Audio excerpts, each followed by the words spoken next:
हम लोगों को इस जाति को जो है आरक्षण दिलवाना है। इन दुनिया बिन बेलदार जाति जो है बिहार में एक जाति है, सरकार के नज़र में 3 जाति है, लेकिन जाति है एक ही। जाति का भी बिहार में परिभाषा यही है कि लोग 90-95% आपस में शादी ब्याह करते हो जिस जाति में, वो जाति का परिभाषा होता है। तो हम लोग तीनों आदमी जाति के लोग जो है, समाज के लोग हैं, हम लोग आपस में शादी ब्याह करते हैं। 95% 100% करते हैं।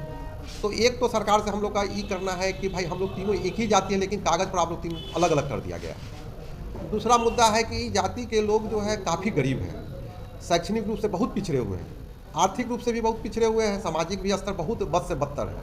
हम लोग चाहते हैं कि इसको आरक्षण मिले, ST SC का आरक्षण मिले। जबकि बिहार में अब बंगाल जब 1912 में जब एक था, बंगाल बिहार एक, जब हम लोग का राजधानी जैसे आज पटना है, उसी तरह से राजधानी 1912 के पहले बंगाल हुआ करता था। बिहार का राजधानी पटना नहीं होता था, बंगाल हुआ करता, कलकत्ता हुआ करता था।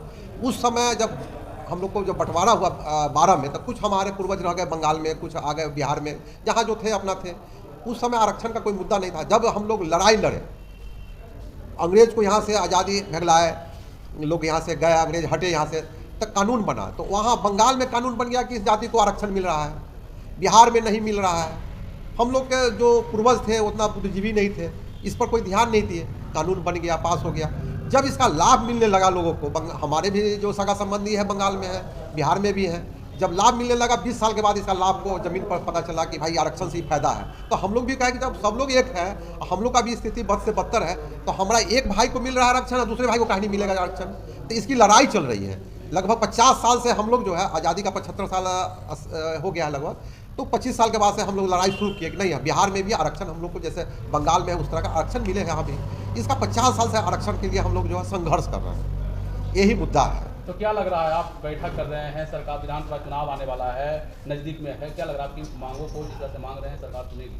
देखिए, निश्चित रूप से सुनेंगे, इसलिए कि तीनों सरकार के नज़र में नुनिया बिन बेलदार ये 3 जाति है। हम मेरे नज़र में हम एक है, इसलिए कि हम लोग शादी ब्याह करते हैं आपस में सब लोग। हम लोग ये नहीं कहते हैं कि मलाह में हम शादी कर लेंगे, नहीं कहते हैं कि हम राजपूत में शादी कर लेंगे। हम लोग जो जाति के लोग हैं, समाज के लोग हैं, हम लोग आपस में शादी ब्याह करते हैं। तो हम लोग कहता है कि पहले एक कर दो। ये लगभग 3.5% आता है, नुनिया लगभग 2.25% है, बेलदार जो है लगभग 1% है, लगभग 0.78% बिंद है हमारे समाज में के सभी लोग हैं। लगभग 3.5% सरकार के नज़र में, जबकि मेरी जनसंख्या लगभग 85 लाख है, लगभग 7.5% 7% के आसपास में है।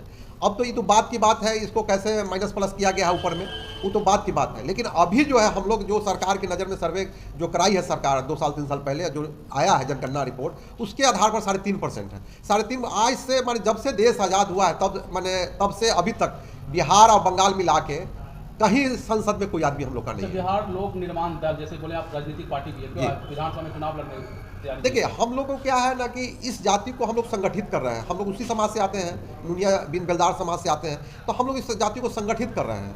लगभग हमारी 85 लाख आबादी है, तो 85 लाख लोगों को हम लोग इकट्ठा कर रहे हैं, और इकट्ठा करके हम लोग अपना जो संगठन है, हम लोग एक साथ में है कि नहीं, वो 2 माध्यम से देखा जाए। एक तो रैली के माध्यम से इकट्ठा करके आदमी को, दूसरा है राजनीतिक पार्टी में वोट लाकर। तो हम लोग इस पार्टी को एक पार्टी का निर्माण किए। सभी जो दबे कुचले लोग हैं हमारे समाज में या दूसरे भी समाज में, सब इसको वोट करें तो पता चले कि नहीं, समाज के लोग भी इतना है, इसको भागीदारी मिलना चाहिए। राजनीतिक जो शून्य है आज के दिन में, वो कम से कम फिलअप रहा है। 3.5% के हिसाब से हम लोग को 1 आदमी 2 आदमी कम से कम लोकसभा में जाना ही चाहिए था। लेकिन दुर्भाग्यवश है, हम लोग असंगठित हैं, हम लोगों में कोई संगठन नहीं है, न कोई राजनीतिक पार्टी है, इसकी वजह से हम लोग नहीं वहाँ पहुँच पा रहे हैं। विधानसभा का बात होती है, निश्चित रूप से हम लोग इसी के लिए इकट्ठा हुए हैं कि जब तक जहाँ कानून बनता है लोकसभा और विधानसभा में मेरा आदमी नहीं रहेगा, इस समाज के लोग नहीं रहेंगे, तब तक वहाँ पर कौन मेरी मुद्दा को उठाएगा कि समाज का आर्थिक शैक्षणिक सामाजिक स्थिति बद से बदतर है, इसको कैसे सुधारा जाए, इस पर कौन चर्चा करेगा। इसके लिए जो है ये हम लोग कार्यक्रम। परिचय दीजिए। मेरा परिचय राजकुमार चौहान, हम इस पार्टी के बिहार लोक निर्माण दल के राष्ट्रीय अध्यक्ष। हम लोग को पूरा बिहार में हम लोग को राजनीतिक से बहुत अलग किया गया है, या हम लोग संगठित नहीं हैं, इसलिए हम लोग पूरा बिहार में हम लोग संगठित हो रहे हैं। हम लोग एक छोटा मीटिंग करके हम लोग पंचायत स्तर से लेके जिला स्तर तक, स्टेट स्तर तक हम लोग एक कमेटी बना रहे हैं। हम लोग उसके बाद हम लोग बिहार में विधानसभा चुनाव हम लड़ेंगे। उसके बाद कितने सीटों पर लड़ने की तैयारी चल रहा है?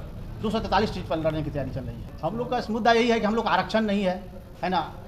हम लोग का स्थिति है जैसे आर्थिक स्थिति हम लोग का समाज के बहुत स्थिति गड़बड़ है। इसीलिए हम लोग जब तक राजनीतिक में कोई नहीं जाएगा, जब तक हम लोग का मुद्दा कोई विधानसभा लोकसभा में नहीं उठाएगा, तो हम लोग का समाज के बारे में कौन नहीं, आप चुनाव लड़ने की तैयारी करें, एजेंडा क्या लेकर चलेंगे? हम लोग एजेंडा है आरक्षण का एजेंडा है कि हाँ आरक्षण का एजेंडा है, SC/ST में हम लोग को शामिल किया जाए। इससे पहले भी प्रस्ताव दिया गया है मुख्यमंत्री को, लेकिन उस पर मुख्यमंत्री साहब बोले हैं कि हम लोग दिए हैं, भेजा गया है, लेकिन उस पर कोई अभी तक कुछ हुआ नहीं है, खाली भेजा ही जा रहा है। हम लोग का स्थिति समाज की स्थिति बहुत स्थिति गड़बड़ है। आज की समीक्षा बैठक रखने का उद्देश्य है कि ये संगठन 2016 में बनी थी, बिहार राज्य नोनिया दीन दयाल जाति महासंघ। इस संगठन का उद्देश्य था कि नोनिया जो जाति है, नोनिया जाति को अनुसूचित जनजाति में शामिल किया जाए। ये मांग लगभग 40 वर्षों से है और जो इस समाज का स्थिति है वो अनुसूचित जनजाति का ही है। और हम लोग ने 3-4 बार सम्मेलन करने के बाद मुख्यमंत्री जी से भी वार्ता हुई। मुख्यमंत्री जी को हम लोग सब सारी बातों से अवगत कराए, तो मुख्यमंत्री जी ने कोई ध्यान दिए नहीं। तब जाके हमारे राष्ट्रीय अध्यक्ष जी ने बोले कि अब लगता है कि आप लोगों से इस समाज का भलाई होने वाला नहीं है। इस समाज का भलाई तभी हो सकता है जब हम लोग खुद सदन में जाएंगे।